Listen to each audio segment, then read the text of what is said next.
Ramayanam సిరీస్లోని third ఎపిసోడ్తో నేను సిద్ధంగా ఉన్నాను. అసలు ఆలస్యం చేయకుండా మనం టాపిక్లోకి వెళ్ళిపోదాం. టాపిక్లోకి వెళ్ళకే ముందు ఒక చిన్న విన్నపం.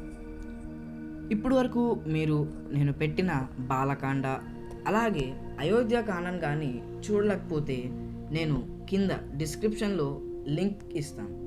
దాని మీద క్లిక్ చేసి మీరు ఆ వీడియోని చూసి ఆ తర్వాత ఈ అరణ్యకాండను చూడడం ద్వారా మీకు ఈజీగా అలాగే కొంచెం సులభంగా అర్థమవుతుంది. ఇంకెందుకు ఆలస్యం, లెట్స్ స్టార్ట్. అరణ్యకాండ. ఈ కాండలో రాముని అడవిలోకి వెళ్ళిన తర్వాత భరతుడు తన దగ్గరకు వచ్చి తన చెప్పులు తీసుకువెళ్ళిన తర్వాత నుండి కిష్కింద దేశ రాజు సుగ్రీవుణ్ణి కలిసేంత వరకు ఈ కాండలో వాల్మీకి గారు రాయడం జరిగింది. ఇంకెందుకు ఆలస్యం, మనం స్టోరీలోకి వెళ్ళిపోదాం. ముందటి ఎపిసోడ్లో రాముడు తన వనవాసానికి దండకారణ్యానికి వెళ్తాడు. ఆ దండకార్యం చాలా పవిత్రమైన ప్రదేశం, చాలా ప్రశాంతంగా ఉంటుంది. అక్కడ మునుల ఆశ్రమాలు చాలా ఉంటాయి. పక్షులు, మృగాలు, సకల ప్రాణులకు సురక్షితమైన ప్రాంతం అది. అక్కడ లోకక్షేమం కోసం యజ్ఞయాగాలు జరుగుతూ ఉంటాయి. ఆశ్రమ సముదాయాన్ని చూడగానే అల్లతానికి ధనుస్సు నుంచి వేరు చేశాడు శ్రీరాముడు. అక్కడ వినయానికి తప్ప వీరత్వానికి అవకాశమే లేదు. ఎక్కడ ఎట్లా ప్రవర్తించాలో తెలుసుకోవడమే ఉత్తమమైన లక్షణం. ఇది రామునిలో మనం చూడవచ్చు. సీతారామ లక్ష్మణులకు మహర్షుల సాదర స్వాగతం పలికారు. ఆ సముదాయంలోని ఒక పర్ణశాలలో ఎదిగి ఏర్పాటు చేసుకున్నారు. మరునాడు ఉదయం నిత్య చిత కర్మలను ముగించుకొని మహర్షులకు వీడ్కోలు పలికి సీతారామలక్ష్మణులు ప్రయాణాన్ని కొనసాగించారు. వనం మధ్యకు చేరుకున్నారు. ఇంతలో వికృతాకారంలో ఉన్న విరాధుడనే రాక్షసుడు అమాంతంగా సీత రామలక్ష్మణులపైకి విరుచుకుపడ్డాడు. రామలక్ష్మణులు తన భుజాలపై వేసుకుని తీసుకుని సాగిపోయారు. సీత గగ్గోలు పెట్టింది. రామలక్ష్మణులు విరాధుడిని 2 భుజాలను నరికివేశారు. నేలపై కుప్పకూలాడు విరాధుడు. ముష్టి ఖాతాలతో మోకాళ్లతో దాడి చేశాడు విరాధుడు. ఎంతకు చావని విరాధుణ్ణి గతిలో పాతి పెట్టడానికి సిద్ధపడ్డారు వాళ్ళిద్దరూ. వెంటనే విరాధుడు తన పూర్వ కథను వివరించాడు. తుంబరుడనే గంధర్వుడైన తాను కుబేరుని శాపం చేత రాక్షసుడిగా మారిన విషయం తెలిపాడు. శ్రీరాముని వల్ల శాపముక్తి కలుగుతుందన్న కుబేరుని మాటలను జ్ఞప్తం చేసుకున్నాడు. దగ్గరలో ఉన్న శబర భంగ మహర్షి దర్శించుకోమని, శుభం జరుగుతుందని శ్రీరామునికి చెప్పాడు. తనను గోతిలో పూడ్చమన్నాడు. అలాగే చేశాడు రామలక్ష్మణుడు. విరాధుని మాట ప్రకారం శరభంగ మహర్షి దర్శనానికి బయలుదేరారు. శరభంగుడు మహాతపస్వి, దైవ సాక్షాత్కారం పొందినవాడు. శ్రీరాముని చూసి శ్రీరామ దర్శనం కోసమే తాను ఎదురు చూస్తాను అని అన్నాడు. తన తపస్ఫలనంతా శ్రీరామునికి ఇచ్చివేశాడు. భవిష్యత్తులో శ్రీరాముడు చేయవలసిన రావణ సంహారానికి ఇది చాలా ఉపయోగపడుతుందన్నారు. ఒక మహాకార్య సాధనలో ఎవరి వంతు వారు సహకారం అందించాల్సిందే. ఇక్కడికి చెరువులోనే ఉన్న సుతీక్ష మహర్షి దర్శించుకోమని శ్రీరాముని సూచించారు శరభంగ మహర్షి. సీతారామలక్ష్మణులు చూడగానే తన దేహాన్ని విడిచి అగ్ని తేజస్సులో బ్రహ్మలోకానికి చేరాడు. అంటే అక్కడికి చనిపోయారు అన్నమాట, అగ్నిలోకి ప్రవేశించి. అక్కడి మునులందరూ శ్రీరాముని వద్దకు వచ్చి తమ గోడు వెళ్ళబోచుకున్నారు. రాక్షసులు మునులపై చేసే చెడ్డ పనులు మితిమీరిపోయాయి. రాక్షసుల చేతిలో బలైన మునులు కళేబరాల్లో చూపించారు. రాక్షసుల బారి నుండి రక్షించమని అతన్ని ప్రాధేయపడ్డారు. వారితో శ్రీరాముడు, మహోత్ముల్లారా, మీరు నన్ను ప్రార్థించడం తగదు, ఆజ్ఞాపించండి, మీ ఆజ్ఞను నేను శిరసా వహిస్తాను. అహంకరించకుండా తన బాధ్యతను గుర్తించడమే గొప్ప మందు. సీతారామలక్ష్మణులు సుతీక్ష మహర్షి ఆశ్రమానికి చేరుకున్నారు. శ్రీరామ దర్శనం కోసం సుతీక్ష మహర్షి దేహం విడవకుండా ఉన్నాడు. తన తపశ్శక్తినంతా శ్రీరామునికి ధారపోశాడు. మరునాడు వారు మహర్షి అనుమతి తీసుకుని అక్కడ నుండి బయలుదేరారు. దండకారణ్యంలోకి మునుల ఆశ్రమాలను సందర్శిస్తూ పోతున్నారు రామలక్ష్మణులు. అక్కడక్కడ కొంతకాలం గడుపుతున్నారు. ఇలా 10 సంవత్సరాలు ఇట్టే గడిచిపోయింది.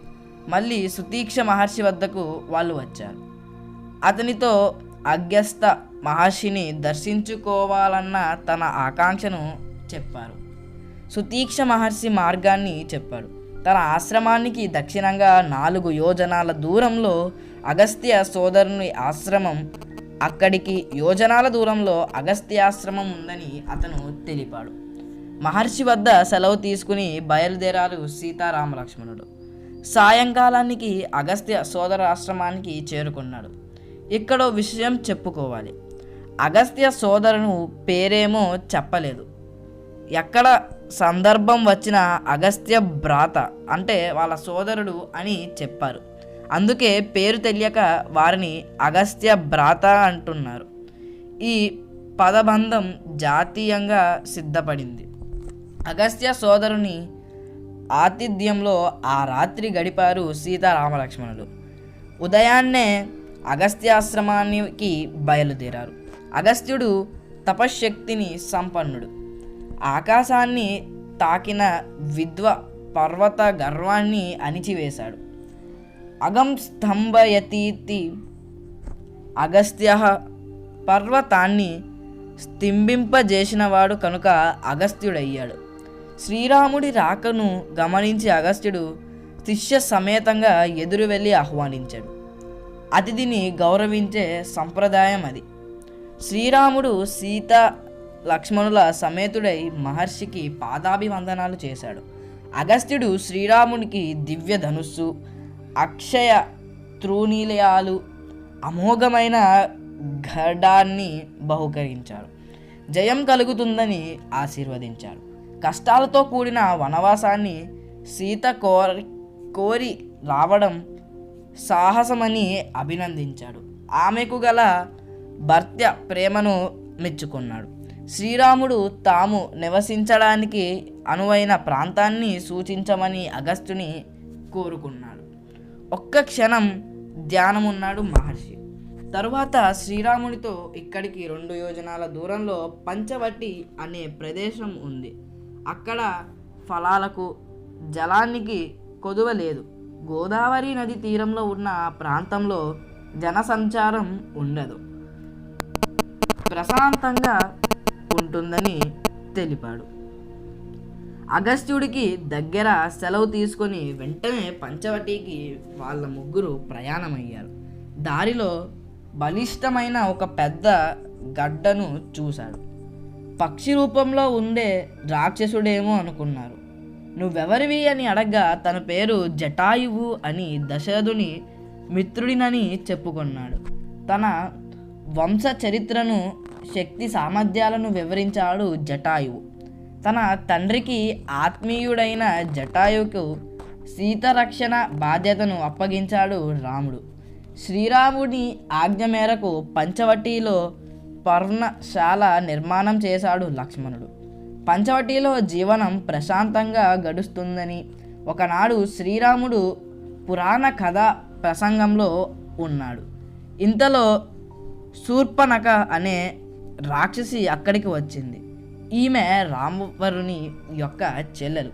శ్రీరాముని సౌందర్యానికి అలా చూస్తూ అక్కడికక్కడే అలా ఉండిపోయింది. తనను చేపట్టమన్నాడు. తమ మధ్య అడ్డుగా ఉన్న సీతాలక్ష్మణులను చంపి తినాలనుకుంది. శ్రీరాముడు పరిహాసంగా లక్ష్మణుడి వద్దకు వెళ్ళాడు. లక్ష్మణుడు తాను అన్నకు దాసుడినని, తనతో ఉంటే శూర్పణఖ కూడా దాస్యం చేయవలసిందని, అందుకే శ్రీరాముణ్ణి చేరడమే సబ్బమని సమాధానమిచ్చాడు. శ్రీరాముడి వైపు తిరిగింది శూర్పణఖ.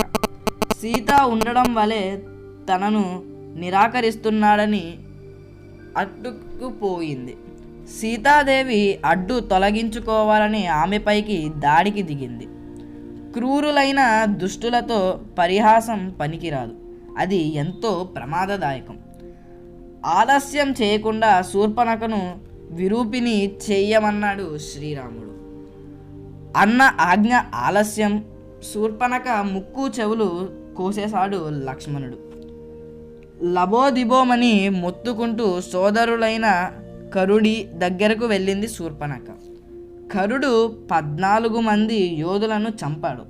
వాళ్ళంతా శ్రీరాముని చేతిలో మట్టి గరిచారు. ఇది చూసిన శూర్పణఖ కరుని వద్దకు వెళ్ళి చెప్పింది. కరుదోషమును 14,000 మంది రాక్షసులతో రాముడి మీదకు దండయాత్రకు వెళ్ళాడు. 3 ఘడియలు వాళ్ళందరినీ యమపురికి పంపించాడు శ్రీరాముడు. ఈ వార్త ఆకంపనుడి ద్వారా వేగంగా లంకకు చేరింది. ఆకంపనుడు రావణాసురుడి గూఢచారిలో ఒకడు. ఈ విషయాన్ని సహించలేని రావణాసురుడు శ్రీరాముని హతమార్చేందుకు ఆవేశపడ్డాడు. ఆకంపనుడు అసహాయస్తుడైన శ్రీరాముని వధించడం దేవాసురులకు కూడా అసాధ్యం కాని పనని తేల్చేశాడు. కానీ అందుకు తగిన ఒక ఉపాయం చెప్పాడు. శ్రీరాముని భార్య సీత అందాల రాశి, శ్రీరాముడికి ప్రాణం. ఎలాగైనా ఆమెను అపహరిస్తే చాలు. ఆ ఎడబాటును తట్టుకోలేక రాముడు జీవితాన్ని చాలిస్తాడు అని. ఇది రావణాసునికి ఎంతో నచ్చింది. మరునాడు ఉదయమే రథం మీద ఆకాశంలో ప్రయాణిస్తూ మారీచుని ఆశ్రమానికి చేరుకున్నాడు. సీత అపహరణ విషయం తెలిపాడు. ఈ పనిలో తనకు సహాయపడమన్నాడు. మారీచుడు మండిపడ్డాడు. ఓ రాక్షసేంద్ర, ఈ ఆలోచన నీకు ఎలా వచ్చింది? నిజంగా అతడు నీకు మిత్రుడి రూపంలో ఉన్న శత్రువు. శ్రీరాముడు అతడు సింహం వంటి వాడు. సింహం దగ్గరికి వెళ్ళడం ఎంత ప్రమాదం. పైగా ఇతరులకు హాని చెయ్యాలనే ఆలోచన లేకుండా ప్రశాంతంగా ఉన్న రాముణ్ణి కవ్వించడం, కొరివితతో గోచడమే. శాంతించి ఈ ఆలోచన విరమించి సుఖించమని సదుపదేశం చేశాడు. రావణుని ఆవేశం తిరుగుముఖం పట్టింది. రావణుడు లంకకు వెళ్ళిపోయాడు. కర దృశ త్రిశలులు 14,000 మంది రాక్షస వీరులను రాముడు దాటికి నిలవలేక యముడి ఇంటికి పారిపోయారు. అంటే చనిపోయారన్నమాట. ఇది భరించలేదు శూర్పణఖ. లంకకు పరిగెత్తింది. మంత్రులతో కొలువుదీరిన రావణాసురుని సభలోకి వెళ్ళింది. వికృత రూపంలో వచ్చిన చెల్లెల్ని దీనావస్థను చూసి కూడా చలించిపోయాడు రావణుడు. శూర్పణఖ ఆవేశం కట్టలు తెంచుకుంది. రావణుడి మాస్టత్వాన్ని తిట్టుపోసింది. శ్రీరాముడి వల్ల లంకకు ముప్పు వాటిల్లగలదని హెచ్చరించింది. సౌందర్యవతి అయిన సీత దగ్గర భర్తవు నీవని రావణుడితో కొత్త ఆశలను పుట్టించింది. ఒకవైపు మారీచుని మాటలు, మరొకవైపు శూర్పణఖ పలుకులు లంకేశుని మనసుని కుదిపేశాయి. ఆయోమయంలో పడ్డాడు రావణాసురుడు. సీతాపహారంలోని మంచి చెడులు ఆలోచించాడు. శ్రీరాముని బలంతో తన బలాన్ని పోల్చాడు. చివరకు సీత అపహరణే చేయడానికి నిర్ణయించుకున్నాడు. రావణుడు మళ్ళీ మారీచుడి వద్దకు వెళ్ళాడు. ఈ మారీచుడు ఒక సన్యాసి. సీతాపహరణకు బంగారు లేడిగా మారి సహకరించమన్నాడు. ఆ ఆలోచనను విరమించుకోమని లంకేశుని పరిపరి విధాలుగా నచ్చజెప్పి చూశాడు మారీచుడు.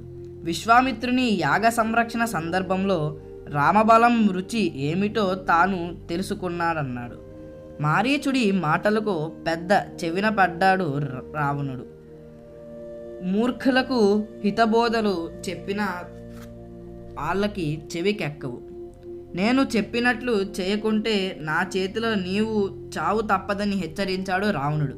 ఆశ్రమానికి వెళ్ళే శ్రీరాముడి చంపుతా, వెళ్ళకుంటే రావణుణ్ణి చంపుతా.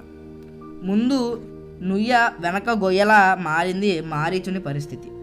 చివరకొక నిశ్చయానికి వచ్చాడు. రావణునితో నీ చేతిలో చావడం కన్నా శ్రీరాముడి చేతిలో చావడం నయం, నా జన్మ తరిస్తుందని తేల్చి చెప్పేశాడు. మారీచుని బంగారు లేడీగా మారి శ్రీరాముని ఆశ్రమ ప్రాంతంలో తిరుగుతున్నాడు.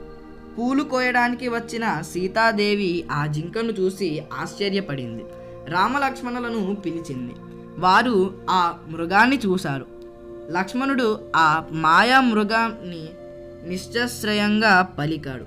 మారీచుడు ఈ రూపంలో వచ్చి ఉంటాడని అనుకున్నాడు. వేటకు వచ్చే రాజులను మాయ మృగ రూపంలో చంపడం మారీచుడికి కొత్తదేమీ కాదన్నాడు. ఇలాంటి లేడీ ప్రపంచంలో ఉండదని అనుమానాన్ని వెళ్ళబడిచాడు. సీత ముఖం పట్టు వదలలేదు. ఆమె మాత్రం ఆ లేడీ కావాలని కోరింది. తనకు అదేంతో నచ్చిందని తీసుకురావాలని కోరింది. తెస్తే ఆశ్రమంలో క్రీడా మృగం ఉంటుందని, అయోధ్య చేరాక అంతఃపురానికి అలంకారం అవుతుందని ఆశించింది. సీత ఇష్టాన్ని తోసి వేయలేక ఆ మాయాలేడిని చంపి అయినా సరే తేవడానికి సిద్ధపడ్డాడు రాముడు. సీతాదేవి రక్షణ విషయంలో జటాయు సహాయంతో అప్రమత్తంగా ఉండమని లక్ష్మణుణ్ణి ఆదేశించారు. మాయలేడిని పట్టుకోవడానికి బయలుదేరారు. మృగాన్ని ప్రాణంతో పట్టుకోవాలని శత విధాలుగా ప్రయత్నించాడు శ్రీరాముడు. అది నట్లే అందుకుంటూ పరుగులు తీస్తున్నది ఆ మృగం. ఇంకా లాభం లేదనుకుని బాణం సంధించాడు. ప్రయోగిస్తాడు శ్రీరాముడు. బాణపు దెబ్బకు తాటి చెట్ట ఎత్తు ఎగిరి పరుతుంది ఆ మృగం. అది తర్వాత పడినాడు. మారీచుడు నిజ స్పృహతో రాముని కంఠధ్వనిని అనుసరిస్తూ అయ్యో సీత, అయ్యో లక్ష్మణ అని చాలా పెద్దగా అరుస్తూ తన ప్రాణాలను విడిచాడు. ఈ మాటలకు సీతా లక్ష్మణులు ఎంతో కలవరపడిపోయి చాలా భయపడ్డారు. మారీచుని కంఠధ్వనిని రామునిదా భావించి సీత ఆందోళన చెందింది. శ్రీరాముడు ఏదో ఆపదలో చేరుకున్నాడని తలచింది. ఆదుకోవడానికి వెంటనే వెళ్ళమని లక్ష్మణుని పురయానమించింది. లక్ష్మణుడు చలించలేదు. ఇది శ్రీరాముని స్వరం కాదన్నాడు. మారీచుడి మాయజ్వాలం అన్నాడు. అమ్మా, నీ రక్షణ భారం శ్రీరాముడు నాకప్పగించాడు. నిన్ను ఇలా ఒంటరిగా వదిలి వెళ్ళనని స్పష్టం చేశాడు. సీత ఆవేశం రెట్టింపైంది. మనసులో ఏదో దుష్టాలోచనతో ఇలా ప్రవర్తిస్తున్నావని నిష్ఠుకోరం చెందాడు లక్ష్మణుడు. చేసేదేమీ లేక లక్ష్మణుడు బయలుదేరడానికి సిద్ధపడ్డాడు. అమ్మా, నీవు భద్రముగాక, వన దేవతలు నిన్ను రక్షించుగాక. నీకు అపసులను తోస్తున్నాయి.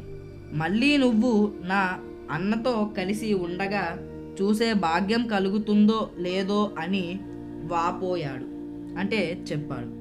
సీత మౌనంగా అలాగే ఉండిపోయింది. అక్కడి నుంచి వెళ్ళడానికి ఏమాత్రం తను ఒప్పుకోలేదు. శ్రీరాముడు వెళ్ళిన దిశగా లక్ష్మణుడు వెనకాల అక్కడి నుండి వెళ్ళాడు.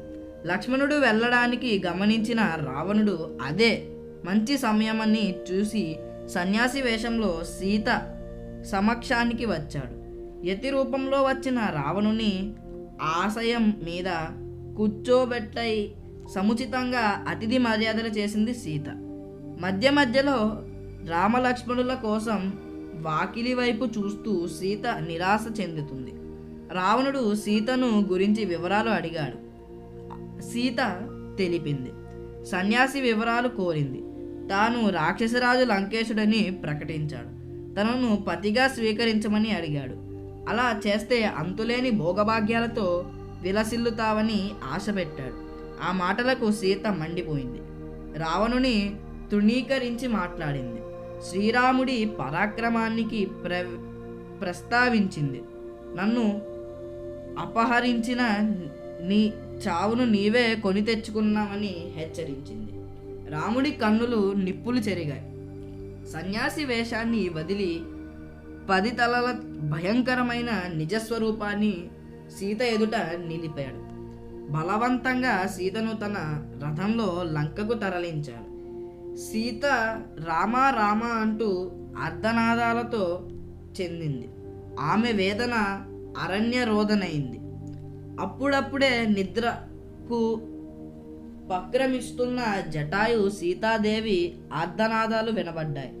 చూస్తే సరికల్లా సీతను అపహరించుకుపోతున్నాడు రావణాసురుడు. జటాయువు రావణుని ఎదిరించింది. ఇద్దరి మధ్య పోరు హోరాహోరీగా సాగింది. చివరకు రావణుడు ఖండంతో జటాయువు రెక్కలను కాళ్లను నరికివేశాడు. నేలపై కూలిపోయాడు జటాయు. రక్తంతో తడిసి ముద్దైన అతన్ని చూసి ఆత్మబంధువులను పోగొట్టుకున్న సీత చలించిపోయింది. రావణుడు సీతాదేవిని తీసుకొని ఆకాశ మార్గాన్ని పట్టాడు. దీనురాలైన సీత హీనుడైన రావణుని పరిపరి విధాల దూషించింది. ఇంతలో ఒక పర్వత శిఖరం మీద 5 వానర ముఖలను సీత చూసింది.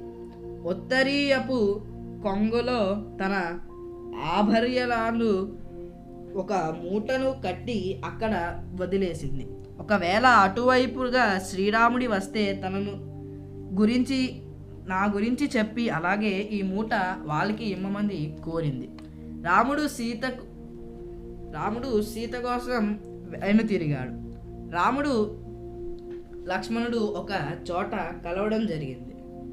వాళ్ళిద్దరూ సీతకి ఏదో అయిందని ఆశ్రమానికి వచ్చుతున్నారు. రావణుడు సీతతో లంకకు చేరిపోయాడు. తన అంతఃపురంలో సీతనుంచాడు. తన వైభవమంతా చూపించాడు. దాన్ని తృణప్రాయంగా భావించింది సీత. కనికరించమని కాళ్లపై పడ్డాడు. నిరాకరిస్తే మహాసాధ్వి. భరించలేకపోతున్నాడు దశకంఠుడు. ఆవేశంతో మైథిలి నిన్ను 12 నెలలు గమనిస్తున్నాను. ఈ లోపున నువ్వు దారిలోకి రాకపోతే మరునాడే ప్రాతకాల భోజనానికి వంటవాళ్ళు నిన్ను సిద్ధం చేస్తారని బెదిరించాడు. అక్కడి రాక్షసులతో ఈమెను అశోకవనానికి తీసుకుపోండి. వనం మధ్య ఒక రహస్య ప్రదేశంలో ఉంచి చుట్టూ కాపలాగా ఉండి ఎలాగోలాగా ఈమెను ఒప్పించండి అని ఆజ్ఞాపించి రుసరుసలాడుతూ వెళ్ళిపోయాడు. ఆడుపులల మధ్య జింకలాగా రాక్షసుల స్త్రీ మధ్య సీత బిక్కుబిక్కుమంటూ కాలాన్ని గడపసాగింది. మారీచుని వధించి శ్రీరాముడు వెనుదిరిగాడు. సీత జాడ కనిపించలేదు. సీత జాడ చెప్పమని ప్రకృతిని ప్రార్థించాడు శ్రీరాముడు. ఆమె ఎడబాటును తట్టుకోలేక కన్నీరు మున్నీరు అని విలపించింది. ఆమె ఆవేదన ఆవేశంగా మారింది. లోకాలను ధ్వంసం చేయడానికి శ్రీరాముడు సిద్ధపడ్డాడు. లక్ష్మణులను ఓదార్పు వాక్యాలను అన్న శాంతపరిచాడు. అరణ్యంలో సీతను వెతుకుతూ రామలక్ష్మణులు జటాయు దగ్గరికి వెళ్ళారు. రక్తంతో తడిసి ఉన్న జటాయువు అతన్ని గురించి లేదని అడిగాడు. మీదు మిక్కిలి అతడు గర్ద రూపంలో ఉన్న రాక్షసుడని, సీత తనడే భరించి భిక్షించి ఉండాలని భయపడ్డాడు. బాణంతో చంపడానికి పూనుకున్నాడు. ఇంతలో జటాయువు జరిగిన విషయాలు చెప్పింది. రావణుడు సీతను అపహరించి ఎదిరించిన తన కీగటి పట్టించాడని వివరించింది. అపహరణకు గురైన సీత అవసాన దశలో ఉన్న ఆత్మీయుడు రాముడి దుఃఖం రెండితలైంది. తన తండ్రికి ఆత్మీయుడై జటాయు పట్ల పితృభక్తిని ప్రదర్శిస్తూ అతన్ని శరీరాన్ని నిమిరాడు. జటాయువు కన్నుమూశాడు. శ్రీరాముడు జటాయువుకి దహన సంస్కారాలు చేశాడు. అతనికి ఉత్త మగతుల కలజ్ఞాని గోదావరిలో జల తర్పణాలు చేశాడు. రామలక్ష్మణులు దండకారణ్యం నుంచి క్రౌంచారణ్యానికి చేరుకున్నాడు. అక్కడి వనంలో భయంకరుడైన ఒక రాక్షసుని చూశాడు.